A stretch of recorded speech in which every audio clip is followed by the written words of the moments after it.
கிறிஸ்துவின் வருகையோடு தொடர்புடைய பரிசுத்தத்தின் செய்தி.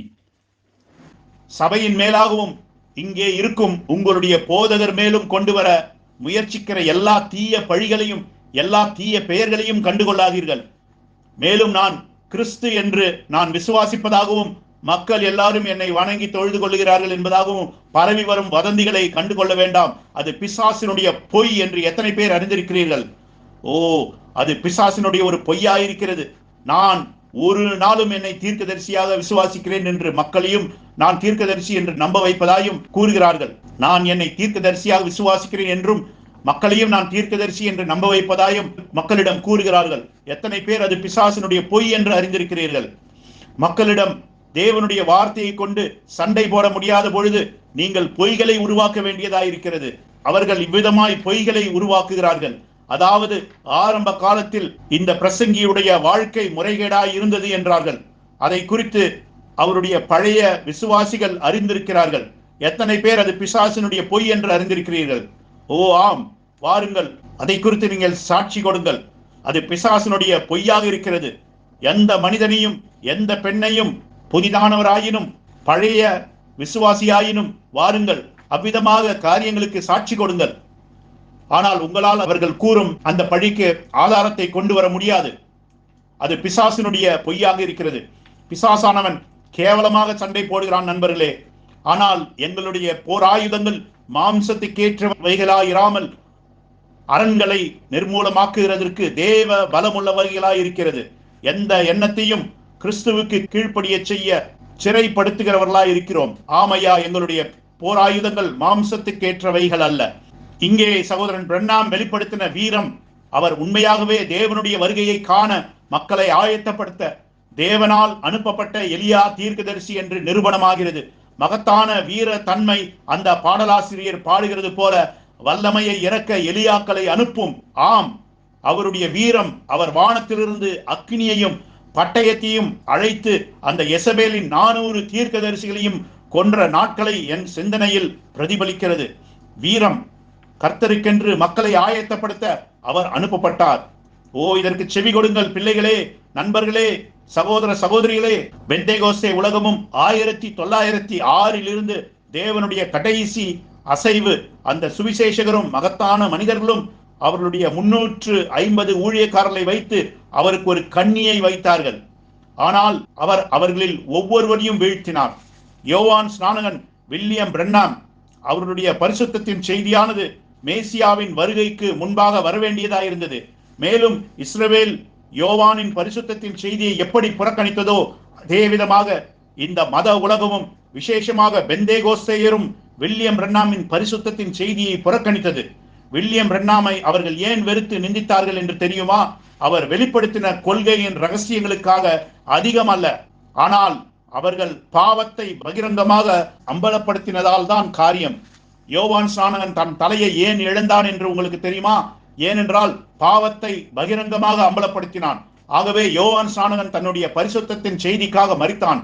இந்த பரிசுத்தத்தின் செய்திதான் பெந்தேகோஸ்தே ஜனங்கள் சகோதரன் பிரண்ணாமை வெறுக்க செய்தது. ஏனென்றால் அவர்களுடைய பிரசங்கிகளை கடிந்து கொண்டார். அவர்களுடைய பிரசங்கிகளின் மனைவிகளை கடிந்து கொண்டார். உலகத்தை 7 முறை சுற்றி அவர்கள் செல்லும் இடமெல்லாம் சபையார்களை இதுவரைக்கும் எந்த மனிதனும் கடிந்து கொள்ளாத அளவில் அவர் கடிந்து கொண்டார். எலியாவின் ஆவியை குறித்து நாம் பேசிக் கொண்டிருக்கிறோம்.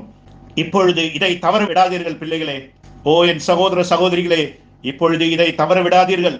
இந்த மத உலகம் வில்லியம் பிரண்ணாமோடும் அவருடைய பரிசுத்தத்தின் செய்தியோடும் போராடி அதை நிந்தித்தும் புறக்கணித்தும் தங்கள் வழியே தேவ தூஷணம் சொல்லி சென்று எபிரேயர் 6 எபிரேயர் 10 எழுதியிருக்கிறதை நிறைவேற்றினார்கள். இதை ஒரு சிறு பிரசங்கி இந்த உலகத்தின் மூலையிலிருந்து சொன்னான் என்று உலகிற்கு ஓடி போய் சொல்லுங்கள். இன்றைக்கு பிரசங்க பீடத்திலிருந்தும் ரேடியோவிலிருந்தும் தொலைக்காட்சிகளிலிருந்தும் மனிதர்கள் பிரசங்கிக்கிறார்கள். ஆனால் அவர்கள் அணுகுண்டுக்கு இரையாக உள்ளார்களே தவிர வேறு ஒன்றும் இல்லை. அவர்கள் நடைபெணமாக இருக்கிறார்கள். ஏனென்றால் அவர்கள் வில்லியம் பிரண்ணாமுக்கு எதிராக வந்தார்கள். ஒவ்வொரு ஊழியக்காரனும், ஒவ்வொரு சபை அங்கத்தினரும், ஒவ்வொரு சுவிசேஷகனும் வில்லியம் பிரண்ணாம் பிரசங்கித்த செய்தியை அமர்ந்து கேட்ட ஒவ்வொரு மனிதனும் அந்த அற்புத அடையாளங்களை கண்டும் தேவன் கிரியை செய்கிறார் என்று அறிந்தும் வில்லியம் பிரண்ணாமின் செய்தியை புறக்கணித்த யாவரும் தேவ தூஷணம் சொன்னவர்கள் தான். ஆவி உரைக்கிறதாவது, ஆம், அவர்களில் ஒவ்வொருவரும் இதற்கு நான் மன்னிப்பு கேட்க போவதில்லை. வில்லியம் பிரன்னாமோடு தொடர்பு கொண்ட முழு மத உலகமும் அவரை நிலைநாட்டின பரிசுத்தத்தின் தராதரத்தின் காரணமாக அவரையும் அவருடைய செய்தியையும் புறக்கணித்து யாவரும் இழக்கப்பட்டார்கள். அவர்களுக்கு இந்த உலகத்தில் எந்த நம்பிக்கையும் இப்பொழுது இல்லை. இஸ்ரவேல் ஜனங்கள் காதேஸ் பர்னேயாவில் சபிக்கப்பட்ட பின்பு பரலோகத்திலிருந்து விழுந்த மன்னாவை புசித்தது போல இந்த ரேடியோவிலும் தொலைக்காட்சியிலும் இருக்கிற ஜனங்கள் தங்களுடைய பிணம் வனாந்திரத்தில் விழும்படி காத்து கொண்டிருக்கிறார்கள். மேலும் இயேசு அதை உறுதி செய்திருக்கிறார். அவர், உங்கள் பிதாக்கள் பரலோகத்தில் இருந்த மன்னாவை புசித்தும் அவர்களில் எல்லாரும் மரித்தார்கள் என்று சொன்னார். சகோதரன் பிரண்ணாம் சொல்லுகிறார், அது தேவனிடத்திலிருந்து நித்திய பிரிவினையாயுள்ளது என்று. மேலும் நீங்கள் பரிசுத்தத்தின் செய்திக்கு விரோதமாக ஜீவிக்கும் பொழுது ஒரு பிரசங்கியாக வில்லியம் பிரண்ணாமின் செய்திக்கு எதிராக காரியங்களை நிலைநாட்டும் பொழுது உங்கள் பிணம் வனாந்திரத்தில் விழும். மாயமாலக்காரனே, தேவன் உன்னை சபிப்பார். நீ இந்த உலகத்தின் எந்த பகுதியில் இருந்தாலும் தேவன் உன்னை சபிப்பார். நீ பரிசுத்த ஆவியை தூஷித்து எபிரேயர் 6ஆம் அதிகாரத்தில் சொல்லப்பட்டபடியும் எபிரேயர் 10ஆம் அதிகாரத்தில் சொல்லப்பட்டபடியும் அந்த வார்த்தையை நிறைவேற்றுகிறாய். அது மிகவும் ஒரு பரிதாபமான காரியம் நண்பனே.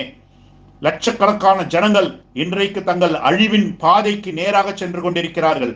ஏனென்றால் அவர்கள் எலியா தீர்க்கதரிசியாகிய வில்லியம் பிரண்ணாமையும் அவருடைய பரிசுத்தத்தின் செய்தியையும் மேலும் சர்பத்தின் வித்து போன்ற உபதேசங்களையும் புறக்கணித்ததின் நிமித்தம்.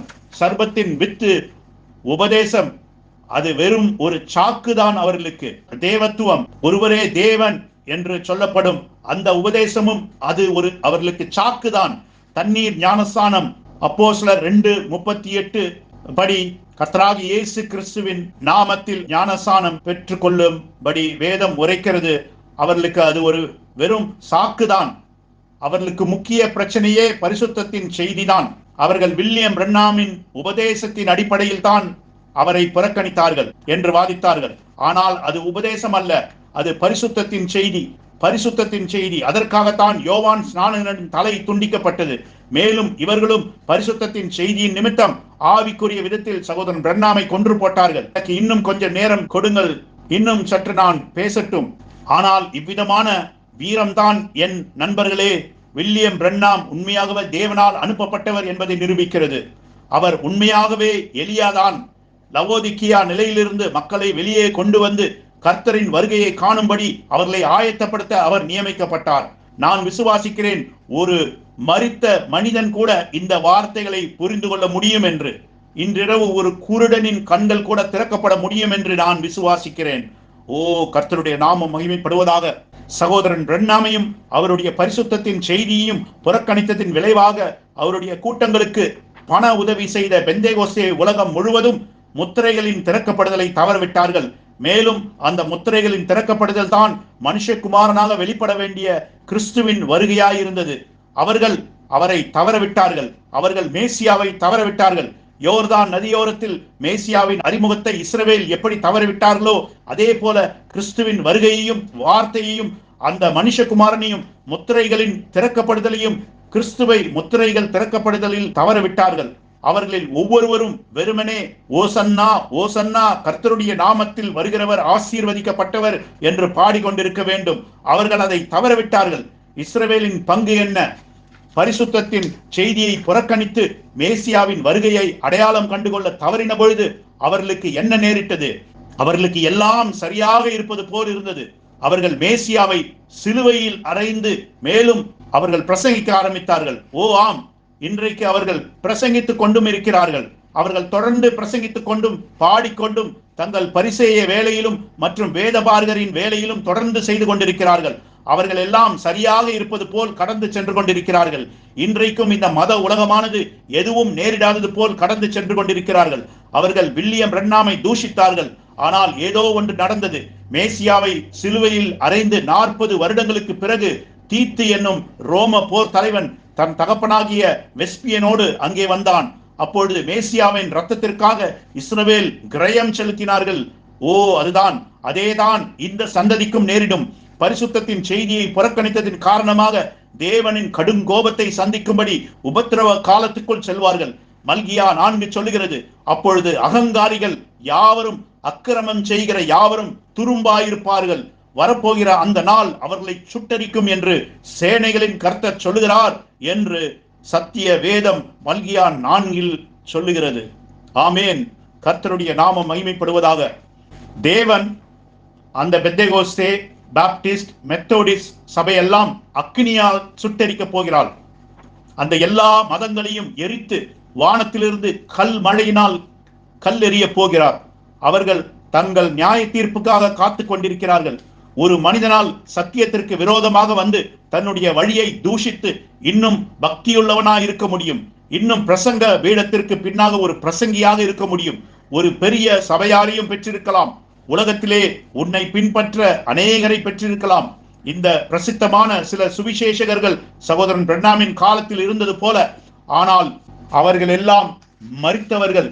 நீங்கள் ஒரு திடமான சத்தியத்திற்கு எதிராக வரும்பொழுது தேவன் உங்களை சபிக்க கூடும். நீங்கள் ஒரு நடமாடும் பிணம் ஜீவனுள்ள தேவனுடைய கைகளில் விழுகிறது பயங்கரமாயிருக்குமே. நியாய தீர்ப்பு வரும் என்று பயத்தோடே எதிர்பார்க்குதலும் விரோதிகளை பட்சிக்கும் கோவாக்கினையுமே இருக்கும். எபிரேயர் 10ஆம் அதிகாரம் 27 மற்றும் 31 வசனங்கள் அதைத்தான் வேதம் அவ்வாறு சொல்லுகிறது. அவர்கள் சகோதரன் பிரணாம் மூலம் வந்த பரிசுத்தத்தின் செய்தியை புறக்கணித்தார்கள். நான் ஒரு காரியத்திற்காக இப்பொழுது வருகிறேன். பிள்ளைகளே, சற்று திடமாயிருங்கள். சகோதர சகோதரிகளே, என்னோடு நீங்கள் சோர்ந்து போக வேண்டாம், என்னோடு நீங்கள் தெளிவாயிருங்கள். இப்பொழுது கேளுங்கள். ஒரு கூட்ட பக்திக்குரிய ஜனங்களின் பரிசுத்தத்தின் செய்தியை அமர்ந்து கேட்டு அதை புறக்கணித்ததின் காரணமாக தங்களுடைய நியாய தீர்ப்புக்காக காத்து கொண்டிருக்கிறார்கள். இது அவர்கள் மறுபடியும் பிறக்கவில்லை என்பதை நிரூபித்தது. தேவன் உங்களுக்கு அனுப்பின பரிசுத்தத்தின் செய்தியை நீங்கள் தாறுமாறாக்கும் பொழுது, அதை பழுதாக்க முயற்சிக்கும் பொழுது, அதை மாற்ற முயற்சிக்கும் பொழுது, அதை கெடுக்க முயற்சிக்கும் பொழுது நீங்கள் மறுபடியும் பிறக்கவில்லை, மேலும் நீங்கள் தேவனால் முத்திரிக்கப்படவில்லை என்பதை காண்பிக்கிறது. இந்த முழு பெந்தேகோஸ்தே உலகமும் தேவனுடைய முத்திரையை பெற்றிருக்கவில்லை. அவர்கள் மறுபடியும் பிறக்கவில்லை. அதைத்தான் வேதம் அறிக்கையிடுகிறது. அவர்களிடம் எந்த ஒரு வெளிப்பாடும் இல்லை. அப்பொழுது அவர்களுக்கும் கிறிஸ்துவின் வெளிப்பாடு இல்லை. பரிசுத்தத்தின் செய்தியை புறக்கணித்து அதே நேரத்தில் எப்படி கிறிஸ்துவின் வெளிப்பாட்டையும் பெற்றிருக்க முடியும்? யோசித்து பாருங்கள் பிள்ளைகளே. அந்த பரிசுத்தத்தின் செய்தியானது கர்த்தரை தெய்வீக வெளிப்பாட்டோடு காணும்படி உங்களை ஆயத்தப்படுத்துகிறதா இருக்கிறது.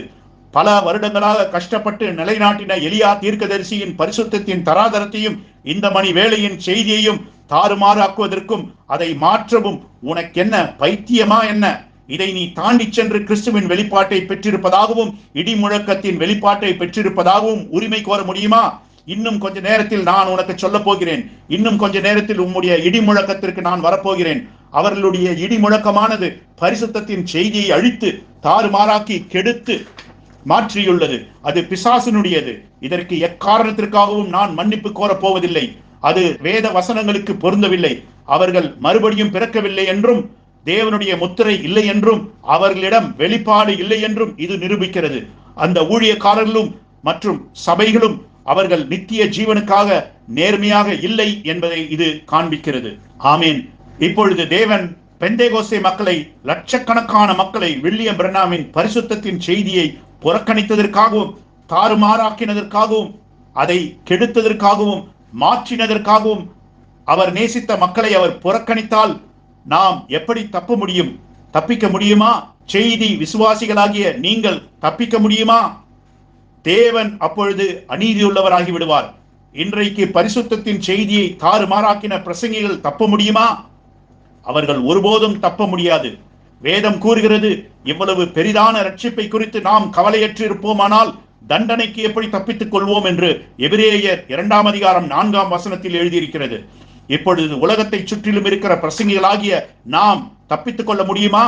பரிசுத்தத்தின் செய்தியை பிரசங்கிக்க தவறினால் நாம் தப்பிக்க முடியுமா? மக்களை பரிசுத்தத்தில் நிலைநாட்ட தவறினால் நாம் தப்பிக்க முடியுமா? தெய்வீக வெளிப்பாட்டை நான் உரிமை கோர முடியுமா? அது முற்றிலும் கூடாத காரியம். உங்களால் தப்பிக்க முடியாது. நீ யாராயிருந்தாலும் சரி, போக்கு சொல்ல உனக்கு இடமில்லை என்று ரோமருக்கு எழுதின நிருபம் 2ஆம் அதிகாரம் 1ஆம் வசனத்தில் இருக்கிறது. தேவன் பரிசுத்தத்தின் செய்தியோடு ஒரு தீர்க்கதரிசியை அனுப்பினார். நீ யாரானாலும் சரி, போக்கு சொல்ல உனக்கு இடமில்லை. செய்தியை பின்பற்றினவனாயினாலும் சரி, ஸ்தாபன விசுவாசியாயிருந்தாலும் சரி, பாவியாயினும் இருந்தாலும் சரி, அல்லது நீ யாராக இருந்தாலும் சரி, போக்கு சொல்ல உனக்கு இடமில்லை.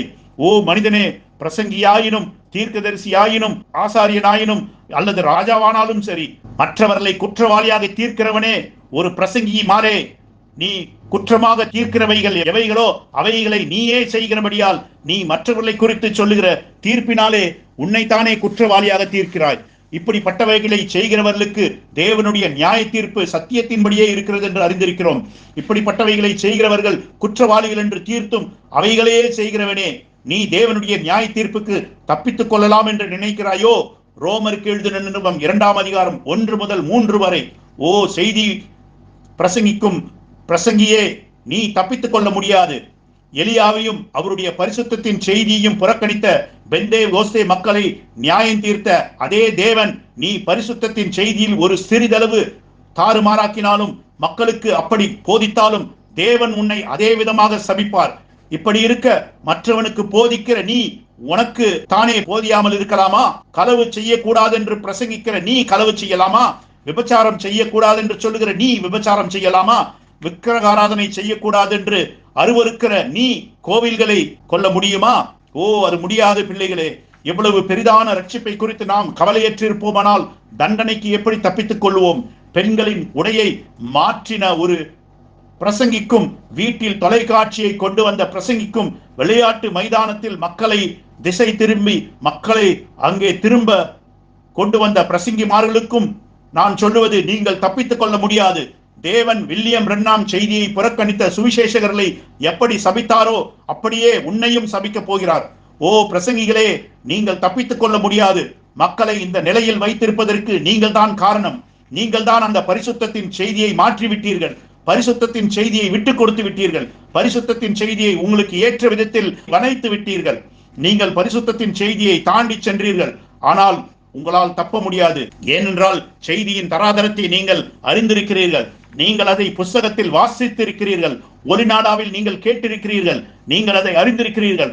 ஒரு காலத்தில் நீங்கள் அதை பயிற்சித்திருந்தீர்கள். அடுத்த சந்ததியில் வரும் கிறிஸ்தவர்களே, 2வது சந்ததியில் வரும் நீங்கள் மல்கியா 4 பின்பற்றுகிற பொது சபை கூட்டத்தில் தொலைக்காட்சி இல்லை என்று நான் உங்களுக்கு அறிவிக்கிறேன். பொது அறிவை கொண்டும் யாரும் விளையாட்டு மைதானத்தில் இல்லை. ஒரு சபையிலிருந்து ஒரு அணி அடுத்த அணிக்கு எதிராக ஒருபோதும் விளையாடவில்லை. பெண்கள் அப்பொழுது தகுதியான உடைகளை அணிந்திருந்தார்கள். நாம் இடிமுழக்கம் அது போன்ற ஒன்று இல்லாத பெற்றிராத ஒரு கூட்ட ஜனங்களாய் இருந்தோம். நம்மிடம் அப்பொழுது வேத புரட்டுகள் ஒருபோதும் இல்லை. எல்லாரும் ஒற்றுமையாய் இருந்தோம். இன்றைக்கு நாம் பார்க்கிற காரியம் அசலான காரியத்திலிருந்து வெகு தூரத்தில் இருக்கிறது. ஒரு சபை காலத்திலும் இப்படிப்பட்ட காரியம் நேரிட்டதே கிடையாது. எவ்வாறு ஒவ்வொரு சபை காலத்தின் கடைசியிலும் காரியம் நேரிட்டதோ அதே போல மல்கியா 4 பின்பற்றுகிறவர்களும் செய்தார்கள். எப்படி என்றால், அந்த புது செய்தி வந்தவுடன் நெருப்பை போல் எரிந்து கொண்டிருந்தார்கள். ஆனால் போக போக எபேசு சபையை போல நேராக இறங்கி சென்று அந்த செய்தியின் பேரில் செய்ய வேண்டிய காரியத்தை செய்ய அவர்கள் தவறிவிட்டார்கள். இப்பொழுது நான் சபை கால புத்தகத்திலிருந்து ஒரு மேற்கோளை வாசிக்கிறேன், கேளுங்கள். மேற்கோள் வில்லியம் மரியன் பிரண்ணாம். இப்போது வரலாறு தொடர்ந்து திரும்ப திரும்ப தன்னை நடப்பித்துக் கொண்டிருக்கிறது. இஸ்ரவேல் சந்ததியில் ஒரு சந்ததியில் எழுப்புதலை நாம் காண்கிறோம். அடுத்த சந்ததியில் அந்த அக்கினி மங்கி போவதை தான் பார்க்கிறோம். 3வது சந்ததியில் கொல்லிக்கட்டைகள் ஒருவேளை லேசாக மினுக்கிக் கொண்டிருக்கும்.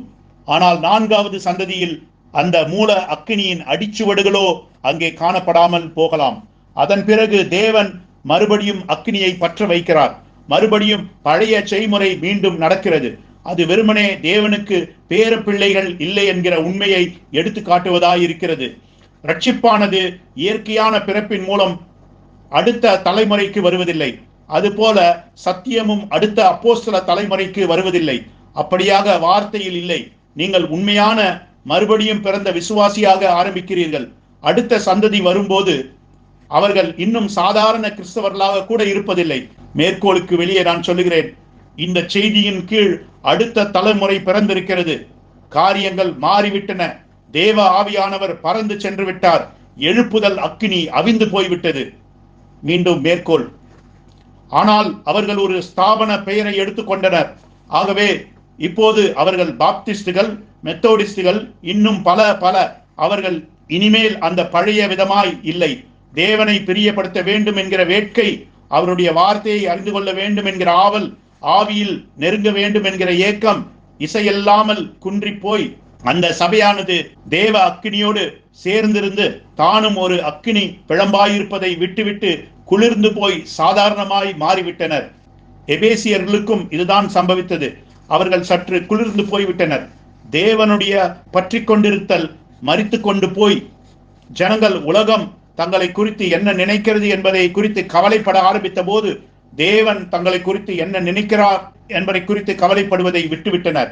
இரண்டாவதாக வந்து கொண்டிருந்த தலைமுறையானது இஸ்ரவேலரை போலவே இருக்க விரும்பி தங்களுக்கு ஒரு ராஜா வேண்டும் என்று கேட்டனர்.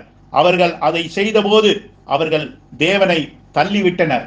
ஆனால் அவர்கள் எப்படியாவது அதை செய்து விட்டனர். அதுதான் சபையின் வரலாறு. தேவனுக்கொத்த வேஷம் தரித்து கொள்வதற்கு பதிலாக உலகத்துக்கொத்த வேஷம் தரித்துக் கொள்வதை பற்றி அவர்கள் அதிகம் சிந்திக்கும் போது அவர்கள் தாங்கள் செய்து வந்த கிரியைகளை விட்டுவிட்டு துவக்கத்தில் தாங்கள் செய்திராத கிரியைகளை செய்ய ஆரம்பிப்பதை சீக்கிரத்தில் காண்பீர்கள். அவர்கள் தாங்கள் உடை உடுத்தும் விதத்தை மாற்றுகின்றனர். தாங்கள் செய்கைகளையும் நடவடிக்கைகளையும் மாற்றுகின்றனர். அவர்கள் தளர்ந்து போய்விடுகின்றனர். எபேசு என்பதன் பொருள் அதுதான், இளைப்பாறுதல், வழி விலகுதல். அந்த எழுப்புதலும் அதன் மரணமுமாகிய சுழற்சி தவறினதே இல்லை. நீங்கள் செய்ய வேண்டியதெல்லாம் ஆண்களும் பெண்களும் கிறிஸ்தவர்களை போல ஒழுங்காக உடை உடுத்தி சபைக்கு சென்று முழு இரவும் ஜெபித்த போது உண்டாயிருந்த தேவ ஆவியானவரின் அசைவாடுதலை திரும்ப ஒரு விசை நினைத்து பார்க்க வேண்டும். அப்போது அவர்கள் தெருக்களில் நின்று ஆவியின் அடையாளங்களை வெளிப்படுத்த கொஞ்சமும் வெட்கப்பட்டதில்லை. அவர்கள் அப்பொழுது தாங்கள் சார்ந்திருந்த பழைய மரித்து போன சபைகளை விட்டு வெளியேறி தங்கள் வீடுகளிலும் பழைய குடோன்களிலும் கூடி ஜெபித்தனர். அவர்கள் அசலானதை பெற்றிருந்தனர். ஆனால் அது நீண்ட நாட்களுக்கு நீடிக்கவில்லை. அவர்களுக்கு அழகிய வசதியான புதிய ஆலயத்தை கட்டுவதற்கு தேவையான பணம் கிடைக்கும் வரை மாத்திரமே அது நீடித்தது. அவர்கள் தாங்களே பாடல்களை பாடுவதற்கு பதிலாக ஒரு பாடல் குழுவை நியமித்து விட்டனர். மேலும் ஒரு அமைப்பை உருவாக்கி ஒரு மனிதனை கொண்டு அதை நடத்த செய்து விட்டனர். வெகு சீக்கிரமே வாசிக்க தகுதியே இல்லாத புத்தகங்களை தங்கள் சபைகளில் வாசிக்க துவங்கிவிட்டனர். அவர்கள் கட்டுப்பாடுகளை தளர்த்தி விட்டனர். அவர்கள் அதனால் வெள்ளாடுகள் உள்ளே புகுந்து மேற்கொண்டு விட்டன. ஆனந்த கண்ணீரெல்லாம் காணாமல் போய்விட்டது. ஆவியானவர் சுதந்திரமாக அசைவாடியதெல்லாம் போய்விட்டது. அவர்கள் ஒரு அமைப்பாகவே தொடர்ந்து போய்கொண்டிருந்தனர். ஆனால் எழுப்புதல் அக்கினி அணைந்து போய் மீண்டது என்னவென்றால் வெறும் சாம்பலும் புகை மண்டி கிடத்தலுமான காரியமே. சபை கால புத்தகம் மேற்கோளுக்கு வெளியே. சகோதர சகோதரிகளே, பெந்தேகோஸ்தே கடந்து போய்விட்டது. ஆனால் ஒவ்வொரு காலத்திலும் பிறப்பு மற்றும் மரணத்தின் சுழல் இருக்கிறது. பிறப்பு மற்றும் மரணத்தின் சுழல் சைக்கிள். இந்த காலத்தில் தேவன் ஒரு செய்தியை நமக்கு அனுப்பினார். செய்தியின் பரிசுத்தத்தின் தராதரத்தை செயல்படுத்தாத மக்களின் மீது மரணத்தின் சுழற்சியை பார்க்க முடிகிறது. நம்முடைய காலத்தில் இருக்கிற செய்தி விசுவாசிகள், சபைகள் மற்றும் பிரசங்கிகளின் மத்தியில் நாம் அந்த மரணத்தின் சுழற்சியை காண்கிறோம். அதற்கு சாட்சிகளாயிருக்கிறோம். ஆம், அங்கே என்ன நடந்தது என்றால், அங்கே ஒரு கூட்ட ஒத்துப்போகிறவர்கள் அல்லது விட்டுக் கொடுக்கிறவர்கள் பிரசங்க பீடத்திற்கு பின்னாக வந்துவிட்டார்கள். ஒரு கூட்ட பேடி பிரசங்கிகள் செய்திக்கு உள்ளாக வந்துவிட்டார்கள். அசுத்த கைகளை உடைய மனிதர்கள் செய்தியை கையாள ஆரம்பித்தார்கள். இந்த ஒத்து போகிறவர்களை நான் சற்று கவனிக்கட்டும். ஒரு காலத்தில் மக்கள் தங்கள் வீட்டிலேயே தொலைக்காட்சியை பெற்றிருக்கவில்லை. பிரசங்கிமார்கள் தங்களுடைய எல்லா வல்லமையை கொண்டும் அதற்கு எதிராக பிரசங்கித்தார்கள். பெண்கள் ஆடைகளை அணிந்திருந்தார்கள். சரியான ஆடைகளை அவர்கள் அணிந்திருந்தார்கள். அவர்கள் அதை சற்று மேம்படுத்தி தங்கள் கணுக்கால் அளவுக்கு உடைகளை தளர்த்தி அணிந்திருந்தார்கள். விளையாட்டு மைதானத்தில் யாரும் அங்கே விளையாட்டு காரியத்தில் ஈடுபடவில்லை. அங்கே இடிமுழக்கங்கள் ஒன்று அங்கே இல்லாமல் இருந்தது. எல்லாரும் அன்போடும் ஒற்றுமையோடும் இருந்தார்கள். என்னுடைய பிரசங்கி நண்பர்கள் நீங்கள் அணியும் உடைய போல் தங்கள் சபையில் உடையை பெற்றிருந்தார்கள். அடக்கமாக சற்று தளர்வாக ஆடையை பெண்கள் தரித்திருந்தார்கள். நாங்கள் எல்லாரும் உபதேசத்தில் ஒத்துப்போயிருந்தோம். பரிசுத்தத்தின் செய்தியோடு நாங்கள் எல்லாரும் ஒத்துக்கொண்டோம். வருடங்கள் கடந்து செல்ல குடும்பங்களுக்குள் தொலைக்காட்சிகள் வந்தது.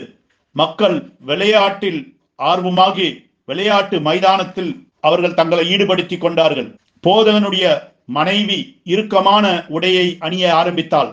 அவர்கள் செய்தியையும் சுவிசேஷத்தின் பிரசங்கத்தையும் ஒரு ஜீவியத்தின் வழியாக மாற்றினார்கள். கண்ணாடி போன்ற உடையையும் பெண்களின் உள்ளாடை வெளியே தெரியும் விதமான ஆடைகளையும் தேவனுடைய வீட்டில் நிர்வாணத்தையும் அனுமதித்தார்கள். பிரசங்கிகள் விபச்சாரத்தில் விழ ஆரம்பித்தார்கள். ஒரு காலத்தில் அது நம் மத்தியில் அப்படிப்பட்ட ஒரு காரியமே இல்லாமல் இருந்தது. அவர்கள் வேசித்தனத்தில் விழ ஆரம்பித்தார்கள். அமெரிக்காவில் இருந்து ஹாலிவுட் ஆவியை உள்ளே கொண்டு வர ஆரம்பித்தார்கள். வில்லியம் பிரென்னாமின் செய்தியை புறக்கணித்து அதில் மாற்றத்தை செய்ய முரட்டாட்டமான பிரசங்கிகளை சபைக்குள் கொண்டு வர ஆரம்பித்தார்கள். 1973 மற்றும் 74 வந்த இடி முழக்கங்களை சபைக்குள்ளே கொண்டு வர ஆரம்பித்தார்கள். அது வருட போக்கில் வளர்ந்து இன்றைக்கு நீங்கள் ஒரு செய்தி விசுவாசிக்கும் பாவிக்கும் பெந்தேகோஸ்தே பின்பற்றவனுக்கும் வித்தியாசத்தை கண்டுபிடிக்க முடியாத அளவுக்கு இருக்கிறது. நான் இன்னொரு செய்தியில் ஆடையை குறித்தும் பரிசுத்தத்தின் தராதரத்தை குறித்தும் அதனோடு செல்லும் காரியங்களை குறித்தும் காண்பிக்கிறேன். இப்பொழுது நாம் யாரை பெற்றிருக்கிறோம் என்றால், அமெரிக்காவில் இருந்து தங்களுடைய சொந்த சிந்தனைகளையும் தங்கள் சொந்த போதனைகளையும் தங்கள் சொந்த உபதேசங்களையும் உடைய ஒரு கூட்ட முரட்டாட்ட பிரசங்கிகளை நாம் கொண்டிருக்கிறோம். அவர்கள்தான் இங்கே இருந்து ஜனங்களை தாறுமாறாக்கினார்கள். இவைகளே என்னுடைய ஊழியக்கார நண்பர்களை ஒத்துப்போக செய்தது. அவர்கள் ஏன் ஒத்துப்போனார்கள் என்றால், தங்களுடைய மனைவிகளை அவர்களால் கட்டுப்படுத்த முடியவில்லை. அவள் ஒரு விதமான ஆடையை அணிய விரும்பினாள். அவர்கள் தங்கள் மகள்களோடு ஒத்து போனார்கள். தங்களுடைய பிள்ளைகளோடு அவர்கள் ஒத்து போனார்கள். ஆம், எல்லா விதமான உலக காரியமான ஆடைகளையும் தங்களுடைய மகள்களுக்கு அவர்கள் பொருத்தி அதோடு கூட அவர்கள் ஒத்து போனார்கள். அவர்கள் தங்கள் மனைவியோடும் மகளோடும் ஒத்து போனதின் காரணமாக அவர்களால் அதற்கு பிறகு சபையாரிடத்தில் பிரசங்கிக்க முடியவில்லை. ஒழுக்கத்தை குறித்தும் மற்றும் பரிசுத்தத்தை குறித்தும் அவர்களால் சபையாருக்கு பிரசங்கிக்க முடியவில்லை. அவர்கள் தங்கள் நண்பர்களோடு ஒத்து போனார்கள். அதற்கு பிறகு டீக்கன்மாரோடும் அலுவலகரோடும் ஒத்து போனார்கள். ஏனென்றால் அவர்கள் இவர்களுடைய தசம பாகத்தை சார்ந்து ஜீவித்தார்கள். ஆகவே அவர்களுக்கு சபை அங்கத்தினர் தான் தேவைப்பட்டது. இதுதான் நடந்தது. நான் அதை குறித்து இன்னும் சற்று நேரத்தில் பேச போகிறேன். இடி முழக்கம் இருக்கிறது என்றும் இடி முழக்கம் இல்லை என்றும் சொல்லி பரிசுத்தத்தின் செய்தியை அழித்த பிறகு மனுஷகுமாரின் வெளிப்பாடு பெற்றிருப்பதாகவும் உரிமை கோரிக்கொண்டு வெளிப்படுத்தல் 10:1 உரிமை கோரிக்கொள்ளுகிறார்கள். இதையெல்லாம் உரிமை கோரின பிறகு அது எல்லாவற்றிற்கும் மேலாக 7 இடி முழக்கங்களின் வெளிப்பாட்டை பெற்றிருப்பதாக உரிமை கோரிக்கொள்ளுகிறார்கள். ஓ பிரசங்கிமார்களே, நீங்கள் வஞ்சகர்கள், நீங்கள் பொய்யர், நீங்கள் மாயமாலக்காரர்கள், நீங்கள் பரிசுத்தத்தின் செய்தியை மாற்றி அதை வளைத்து அதை தாண்டி சென்று அதில் ஒத்துப்போய் அதே நேரத்தில் இடி முழக்கத்தின் வெளிப்பாட்டை பெற்றிருப்பேன் என்று உரிமை கோரிக்கொள்ள முடியாது. அந்த செய்தியிலும் வேத வசனத்தோடும் நான் நிரூபித்திருக்கிறேன். கர்த்தருடைய வருகையாகிய இடி முழக்கத்தை நீங்கள் புரிந்து கொள்ளும்படி உங்கள் இருதயத்தை ஆயத்தப்படுத்த எலியா தீர்க்கதரிசியை தேவன் அனுப்பினதின் நோக்கம் அதுதான். ஆனால் நீங்களோ 1974 இடி முழக்கத்தை பெற்றிருப்பதாக சொல்லுகிறீர்கள். ஆனால் நீங்கள் பரிசுத்தத்தில் வளருவதற்கு பதிலாக பெந்தேகோஸ்தே, மெத்தோடிஸ்ட் மற்றும் கத்தோலிக்க ஜனத்தை போல் ஒத்திருக்க பரிசுத்தத்திலிருந்து இறங்கி செல்லுகிறீர்கள். நீ பொய் சொல்லுகிறாய் பிரசங்கியே, நீ ஒரு செத்த மாயமாலக்காரன். மேலும் உனக்கே தெரியும் உன்னுடைய எந்த இடி முழக்கமும் உன்னிடம் இல்லை என்று. உனக்கே தெரியும் கிறிஸ்துவின் வெளிப்பாடு உன்னிடம் இல்லை என்று. பொய்யான உரிமை கோருதல். நீ என்ன பெற்றிருக்கிறாய் என்று நான் சொல்லட்டும். அந்தி கிறிஸ்துவின் ஆவியை தான் நீ பெற்றிருக்கிறாய். வில்லியம் பிரென்னாம் வேர்வை சிந்தி பிரயாசப்பட்டு அதை நிலைநாட்ட அவர் கெஞ்சி மன்றாடின பரிசுத்தத்தின் செய்தியை அழிப்பதற்கு ஒரு அந்தி கிறிஸ்துவின் ஆவியால் தான் முடியும். பரிசுத்தத்தின் செய்தியை நிலைநாட்ட அந்த மனிதன் பட்ட பிரயாசம் ஒன்றுதான் என்று நினைக்கிறீர்கள். ஆனால் நீங்களோ உங்கள் கள்ள இடி முழக்கங்களை கொண்டு அதை அழிக்கிறீர்கள். நீங்கள் குருடனாக இருக்க வேண்டும். ஓ, நீங்கள் அந்த பரிசுத்தத்தின் செய்தியை அழித்த பிறகு நீங்கள் ஒரு பெரிய பிரமுகர் என்று உரிமை கோரிக்கொள்ளுகிறீர்கள். மனுஷகுமாரனின் வெளிப்பாட்டை பெற்றிருப்பதாக உரிமை கோரிக்கொள்ளுகிறீர்கள். நீங்கள் வெளிப்படுத்தல் 10:1 வெளிப்பாட்டை பெற்றிருப்பதாக உரிமை கோரிக்கொள்ளுகிறீர்கள். இடி முழக்கத்தின் எழுப்புதல் இருப்பதாக உரிமை கோரிக்கொள்ளுகிறீர்கள். நீங்கள் பொய் சொல்லுகிறீர்கள். பரிசுத்தம் இல்லாமல் எந்த மனிதனும் தேவனை தரிசிக்க முடியாது என்று வேதம் சொல்லுகிறது. நீங்கள் பார்வையற்றவர்கள், நீ ஒரு குருடன், நீ தேவனை பார்க்கவில்லை, உன்னிடம் மனுஷகுமாரனின் வெளிப்பாடு இல்லை, உன்னிடம் கிறிஸ்துவின் வெளிப்பாடு இல்லை, இடி முழக்கத்தின் வெளிப்பாடு உன்னிடம் இல்லை, நீ பொய் சொல்லிக் கொண்டிருக்கிறாய், நீ பரிசுத்தத்தின் செய்தியை தாண்டி சென்று கொண்டிருக்கிறாய், நீ பரிசுத்தத்தின் செய்தியை கெடுத்து பரிசுத்தத்தின் செய்தியை அழித்திருக்கிறாய். நீ அந்த நியூயார்க்கில் இடிமுழக்கத்தை உரிமை கோரிக்கொண்ட முதல் மனிதன் அவன்தான். ஆம், அந்த மனிதன்தான். அவன்தான் முதலில் பரிசுத்தத்தின் செய்தியை அழிக்க தொடங்கினான். அதன் பிறகு அந்த முறைமை உலகம் முழுவதும் சென்றது. ஒரு பிரசங்கியின் வரம் தேவனிடத்திலிருந்து வரும் என்றால், அவனுடைய வரம் பரலோகத்திலிருந்து வரும் என்றால், அப்பொழுது அவன் உண்மையாகவே தேவனால் அனுப்பப்பட்டவன். அப்பொழுது அவன் வில்லியம் பிரன்னாமின் பரிசுத்தத்தின் செய்தியை தன் ஜீவியத்தில் நிலைநாட்டுவான். அதன் பிறகு தன்னுடைய குடும்பத்தின் ஜீவியத்தில் நிலைநாட்டுவான். அதன் பிறகு சபைகளில் நிலைநாட்டுவான். ஆகவே இந்த கள்ள அபிஷேகம் பெற்றவர்கள் இன்றைக்கு இங்கே அனுப்பப்பட்டனர். இவைகளை குறித்து 2 பேதுரு 2ஆம் அதிகாரத்தில் 1 முதல் 3 வேதம் சொல்லுகிறது. மேலும் 12வது வசனத்திலும் இந்த மனிதர்களை குறித்து பேசி இருக்கிறார் அப்போஸ்தலனாகிய பவுல், அப்போஸ்தலனாகிய பேதுரு. இன்றிரவு எனக்கு நேரமில்லை. ஆனால் இந்த கள்ள அபிஷேகம் பெற்றவர்கள் சாத்தானால் விசேஷித்த விதமாக வடிவமைக்கப்பட்டிருக்கிறார்கள். முத்திரைகள் திறக்கப்பட்ட பிறகு, எலியாவின் செய்தியின் நாட்களுக்கு பிறகு, தேவன் வேண்டுமென்றே கடைசி காலத்தில் இவ்விதமான ஆவிகளை அவிழ்த்து விட்டார்.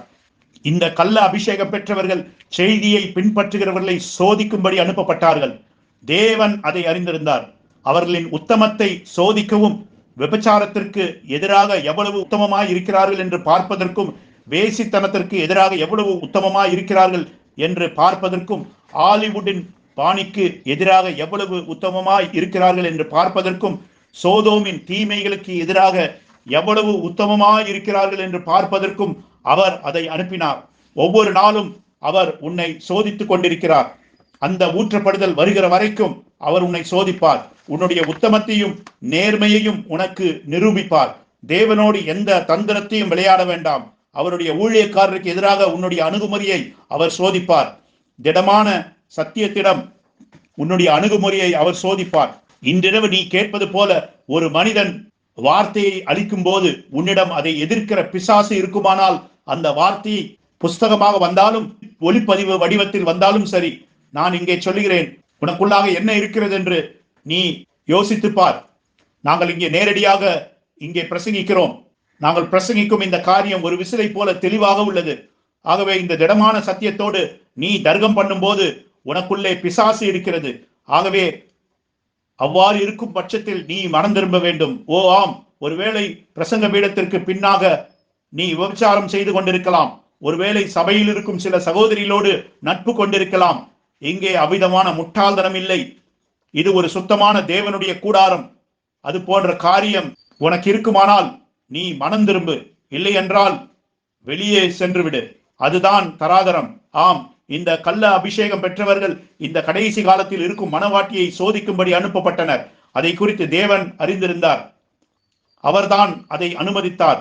முத்திரைகள் திறக்கப்பட்ட பிறகு அவர்களை இந்த பூமியில் மேல் அனுப்பினார். தேவனுக்கு அதை குறித்து எல்லாம் தெரியும். அவர்கள், அந்த கள்ள அபிஷேகம் பெற்றவர்கள் இங்கே இருக்கிறார்கள். அந்த கள்ள அபிஷேகம் பண்ணப்பட்டவர்கள் இந்த பரிசுத்தத்தின் செய்தியை அழிக்கும்படி அவர்கள் இங்கே உள்ளே இருக்கிறார்கள். அப்படித்தான் ஒரு கள்ள தீர்க்கதரிசியை நீங்கள் அறிந்து கொள்ள முடியும். அதை உங்களுக்கு நான் வேதத்தில் நிரூபிக்கிறேன்.